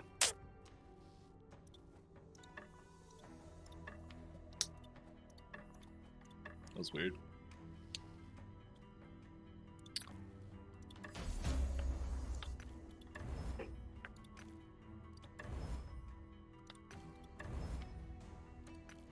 Hop on, kill it. Yeah, that's not bad, actually.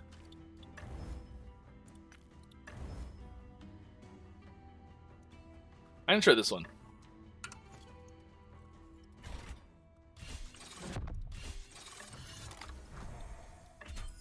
I think I'm gonna do this. Oh, I always crash with my face over it. I'm sorry. I forget to move it.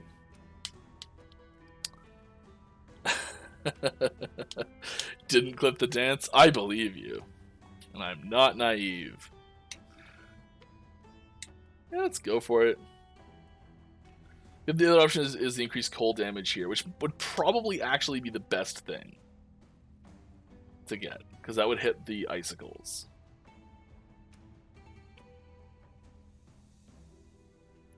So if we're going for something, that's probably better. I think this is better overall. Yeah. Flip it. Let's go. We're going for that cold damage.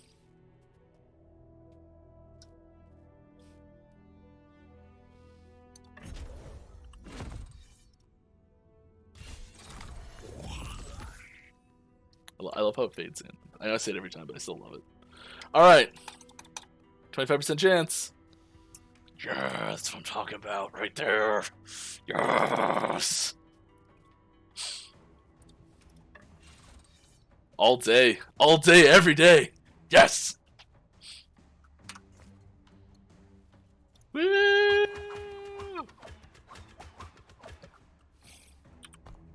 Oh no, you didn't miss a spoiler. I blanked on it that I was going to do it.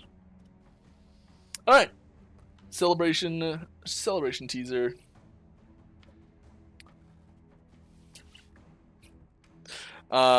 Just another nothing too groundbreaking today, but we've got I think this is not the starting set, but the first gear you find at the start of the game for mage set. Yeah. Little robes there. Nice coloring. Little T-pose action. Yeah.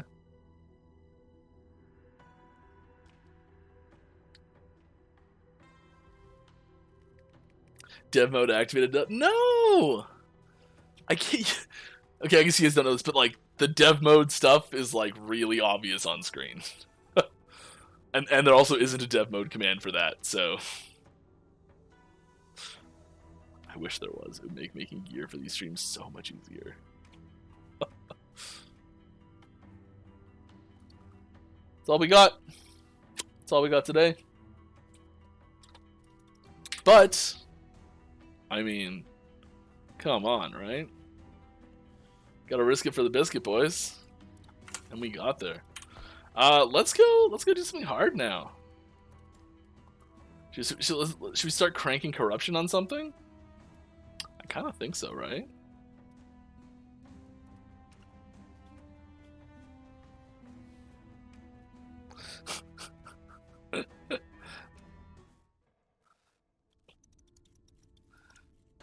I swear, Dracorius, that's true. Oh, nice. I'm already partway through this one. Yes, even better. Oh, this is the one that I did reset already. Right. I remember this now. I remember this because I'm at 105 corruption. Yeah. Just trying to crank that up. Let's go.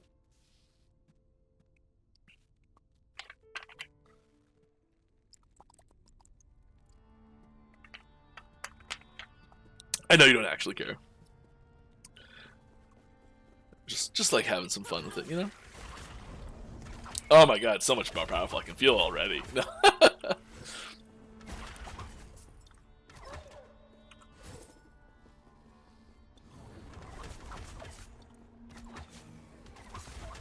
I'm really happy to get that to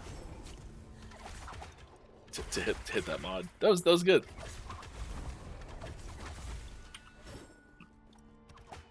Not happening.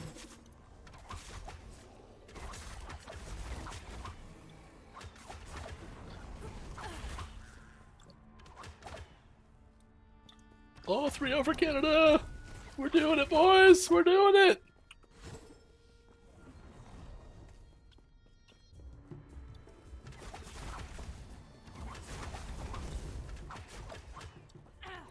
I'm like so gun shy though, because they just beat the States.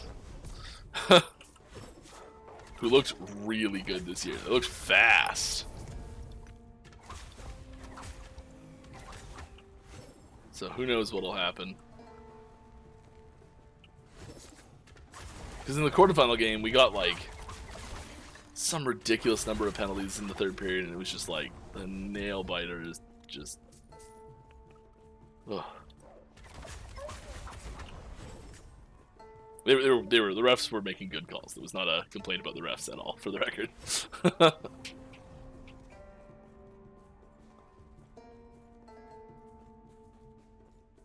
That's not a bow, that's a delete key. What?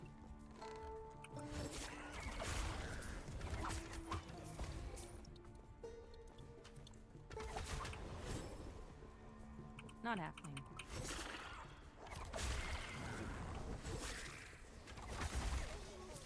No, I'm pretty pumped on this bow.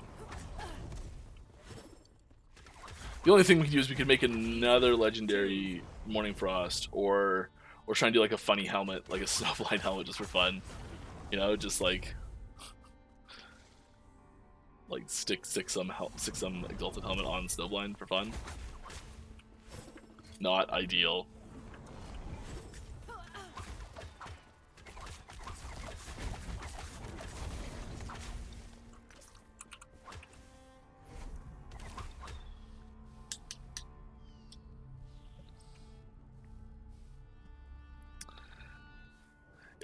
RNG is tough, and I have been kind of shockingly lucky with my legendary rolls on stream. Like it's happened a lot where I've been like, I really hope I get this one thing, and I just do. Like I've been very lucky with those rolls on stream. And it's not just this game that happens with. Like the last 2 times I've gone to do a PoE League start, I've found a Tabula Rasa in the first, like, I don't know, 5 hours, 6 hours, most. Like really early on both of them. The first one was way less than that. The first one was kind of insultingly early.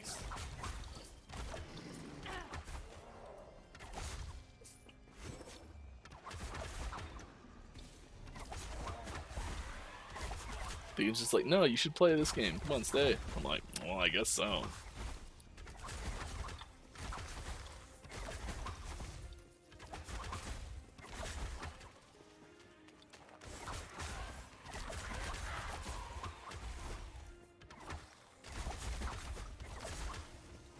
I don't know if it is just like confirmation bias on me knowing that the damage did just go up, but it definitely feels like I'm just crushing things right now.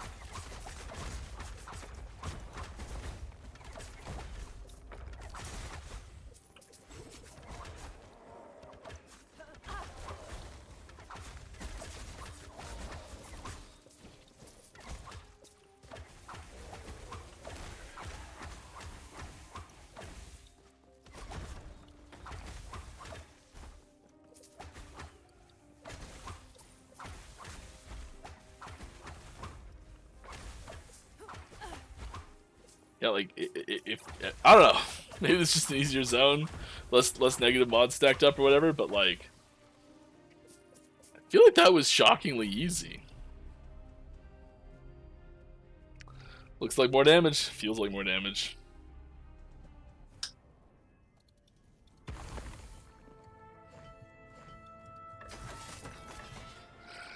All right.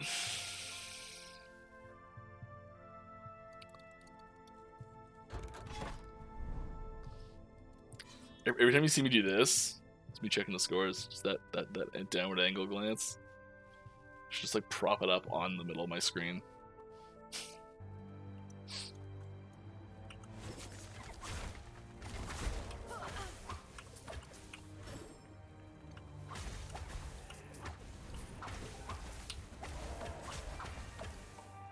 I don't have proper, like, that's the one thing that sucks for not having proper, like, old school cable TV, is I have no way to, like, record the game and watch it later.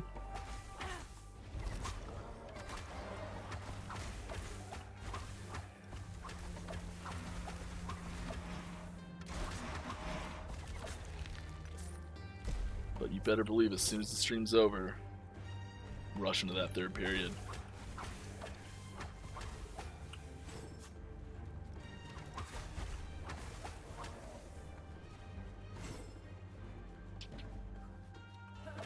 Yeah, just cruising through this, eh?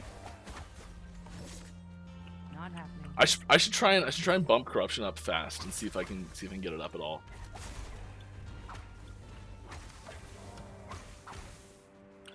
Okay, I'm gonna race through this and find the point where I'm like closest to getting corruption ups, and see if I can bump that up some. I can probably get a couple of those in, I think.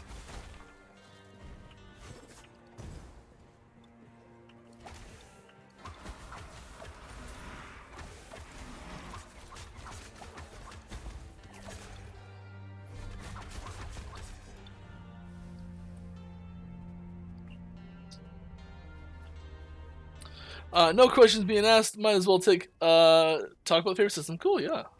Love getting questions in. Lost memories or even trade. You know, just throwing it out there. Yeah, so like I don't have anything major I can share about any of those things because none of them are done yet. Lost Memories is interesting because it was a system that we had planned a long time ago and had talked about a long time ago and had sort of like a rough outline of what we wanted it to be, and we made a bunch of changes to the monolith system. We made some new, we created the dungeon system. We changed how arenas work. We did a lot of things, and it kind of made Lost Memories not really the original vision we had for them. Just sort of be like, well, that's not gonna work. And so a lot of the stuff we had considered sort of just went out the window. But there's some of the thematic stuff that it really hits. And we had a couple other ideas for ways it could work that were really good that we were like, okay, let's keep it on as like a name for a feature, but we're going to remake the feature as something completely different. And so that happened like 2 years ago now, I would say. And we haven't really done anything about it since then, really. We haven't, like, added the features or really worked on them and specified exactly what they're going to be.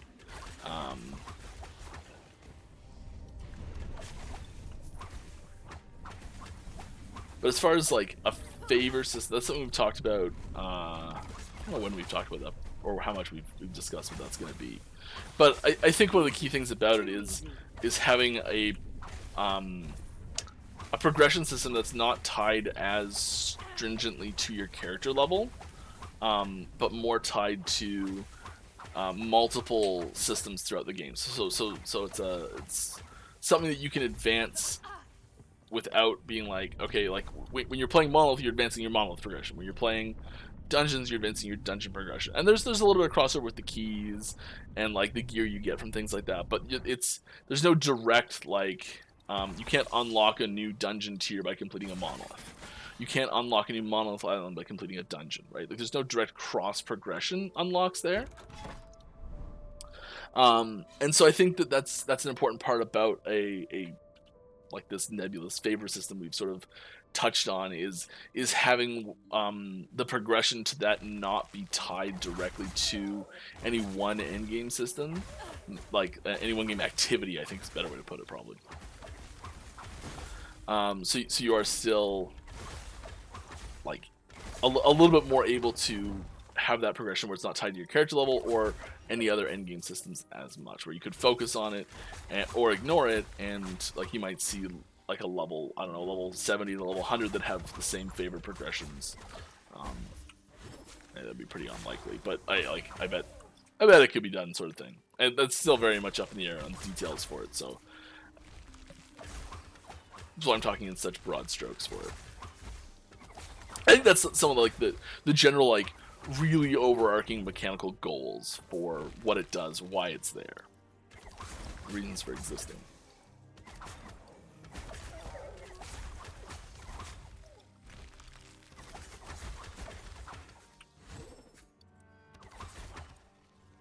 We are gonna have, I don't know, yeah. There's other things we've been working on too. Like, so I know a lot of the like communication we've given out right now is like, we're working on multiplayer really hard. We're working on multiplayer really hard. There are other people that are not network engineers that are still working on the game. Lots of people that are not network engineers that are still working on the game, and doing all sorts of awesome stuff to really polish up the game, really make it more of a something we can be proud of to present. And it's just like little things like UI updates, and I say little things, they're not that little actually. They might seem little at first glance.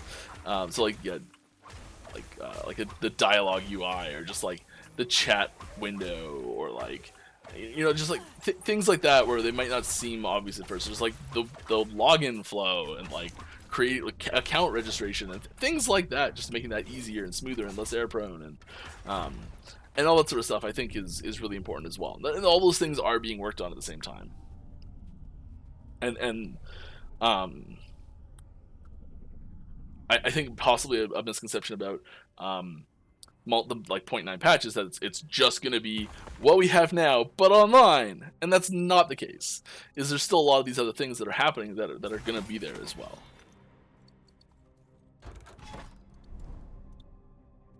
There's not quite as headline-y as multiplayer. Like I said, it was backwards, wasn't it? Multiplayer. There, went across the screen better.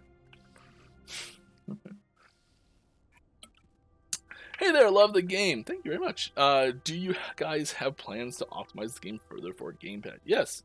You have a timeline for that. This game could be so amazing on Steam Deck. So first of all, Steam Deck is an unsupported platform for us. It is not something we plan to list as a supported platform anytime soon. I know some people have got it working very well on Steam Deck already, just by the nature of us having a Linux version and mostly controller support. So like it kind of incidentally gets Steam Deck support, but it is clearly listed as not compatible on the Steam page. And there's no immediate plans to change that either. I hope one day we do.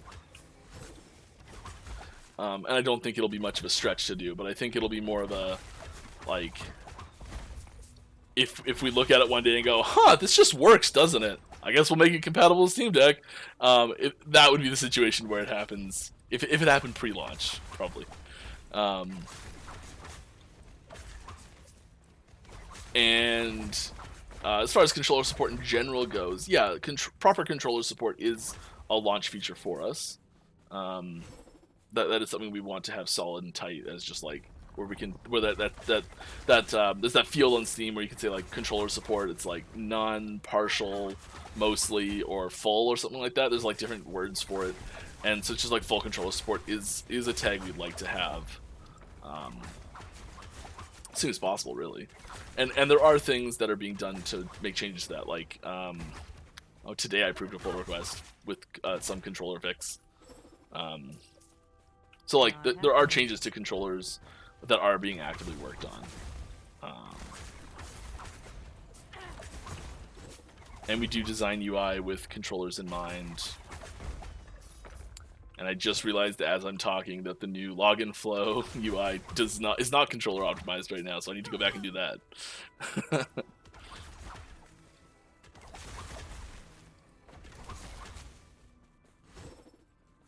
But to be fair, that's just like putting one button tag in place, and it's fine.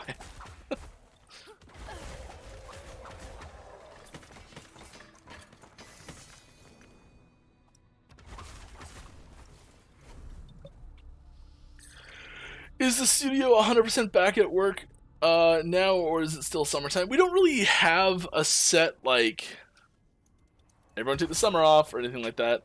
Partially because we're so international that, like, for some people, the summer is winter. Like, or not winter, but, like, the summer's cold. And so some people like to take their vacation in the winter because it's warm for them then.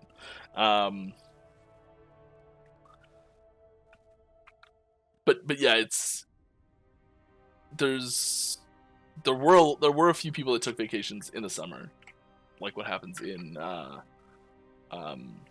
like North America and Europe frequently,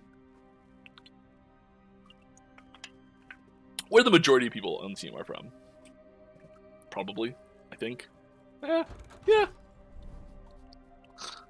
a lot all over the place. I don't actually know where the majority are from at this point.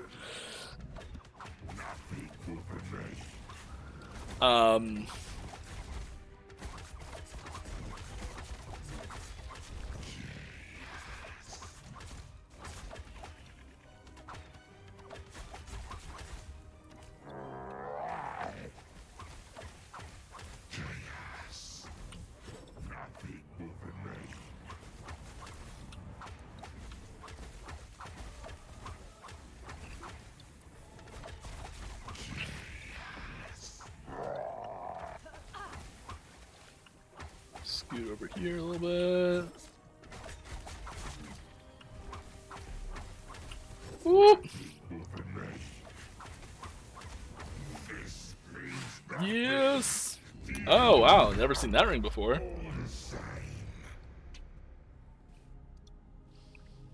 But yeah, we're still going strong on our development cycles and everything. I know there's a couple people that, like, it gets so unbelievably hot for them when summer rolls around that, like, they just can't even. And it's like, I'm gonna lay on the floor with a bucket of ice on my face for the day and survive. Especially places that historically don't have air conditioning that are getting the need for it now. There's lots of places where you're like, oh, it's 30 degrees every day, or whatever that is, like 105 or something. I don't know the conversion properly, but where it's like 30 degrees Celsius every single day, and like when you were a kid, you're like, it was unheard of to hit 30 degrees. Like, most buildings you go, most shops are not air conditioned, and like stuff gets shut down in heat waves. And there's people that are from like places where it gets actually hot that just laugh at you, and they're just like, yeah, that's not hot. I live in a rainforest, and we're not used to extreme temperatures one way or the other. We're like, below 0, unheard of. Above 30, unheard of.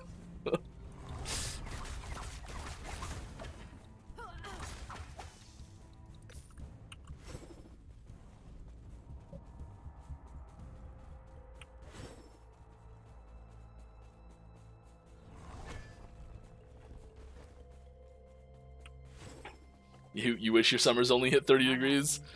I do not envy you if 30 would be nice and cool in your world. That's way too hot. It's about 32 in my office right now because my server's running, well, was running this morning. I turn it off for the stream because I just can't handle it.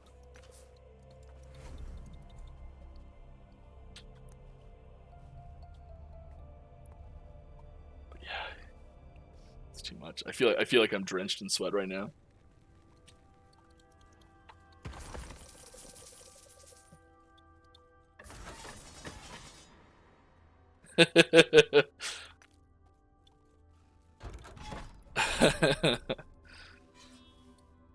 Yeah, Kilvara, I have no idea where that is at all.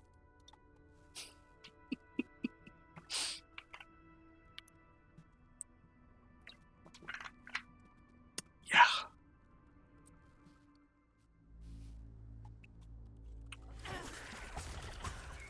Not happening.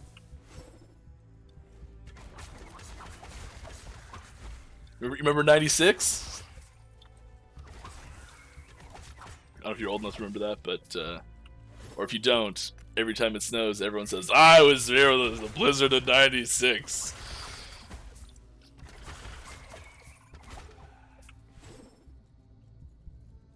Not happening.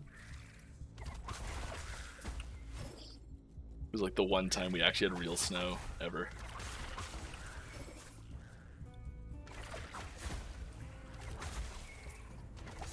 Yeah. Yeah, you know.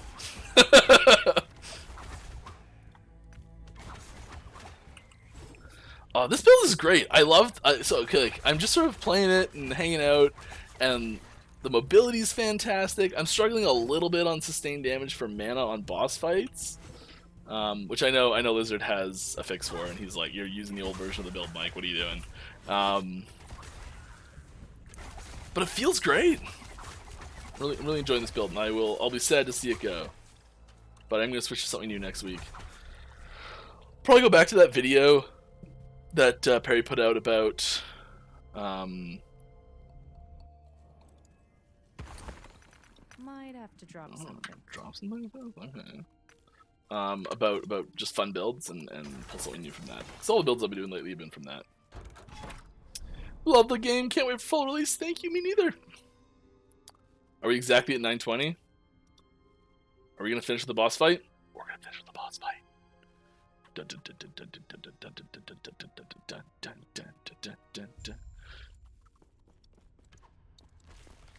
Last refuge is gone, and iron ore that is left. Die with So pretty the ground here. my magic has no equal. Perish. Can I sustain this? Where you run, it is hopeless.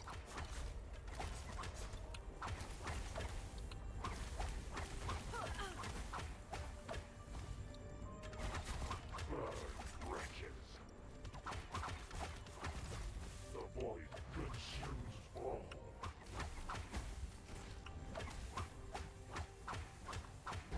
Wretches. Where are you?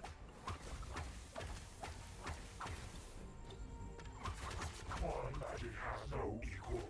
Perish.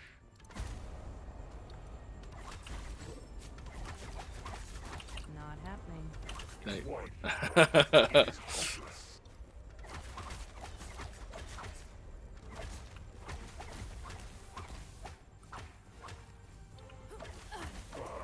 Wretches. The void consumes all.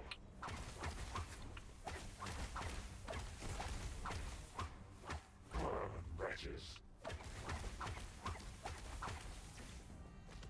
My magic has no equal. Perish.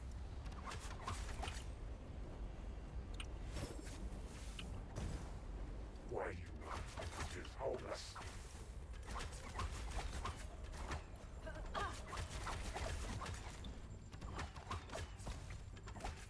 I think we're gonna be okay here.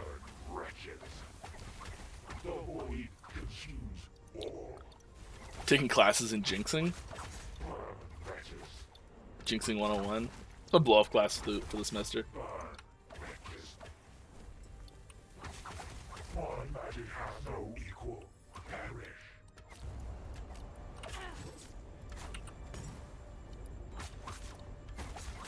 Why you run? It is hopeless.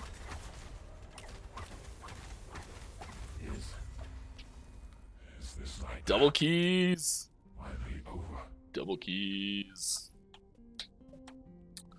I think we're gonna go helmet.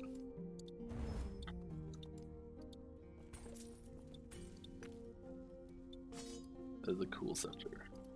Does he still deal damage?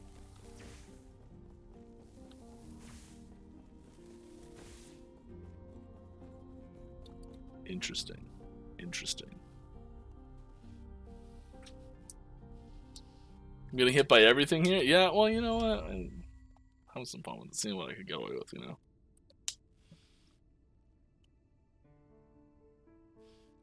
I think we're gonna be okay here. Also serves as a timing cue for audio clips. Yeah, I like to make some sort of like I'm gonna be fine affirmation right before I think I'm gonna die. No, that was good. I had fun today. Oh yeah, it was good. That'll about do it for us today. I hope you had fun. I know I did. We'll be here same time, same place next week, having some fun, killing some monsters. Oh no, I'm gonna sneeze right at the end.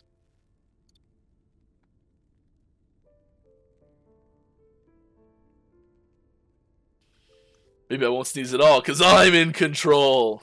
Second community reference of the stream. Anyways, that'll about do it for me today. We'll be back next week. That's whoa. That was my desktop. All right, where am I going here? Haha. That's the thing I show at the end, isn't it? Oh yeah. Yeah, we'll have the same chair. I'll have a new build next week, and we will be. I'll be playing around just more stuff. I am trying to find some more interesting stuff to do on streams. I had a really great time at the lore Q&A stream and a couple of the art ones. So I'm trying to line up some more special guests because I think those are really interesting for people. So I want to do more of that stuff. Yeah, I hope we'll see you next time. Is there anyone else streaming us right now that I can go right to? There is. There is.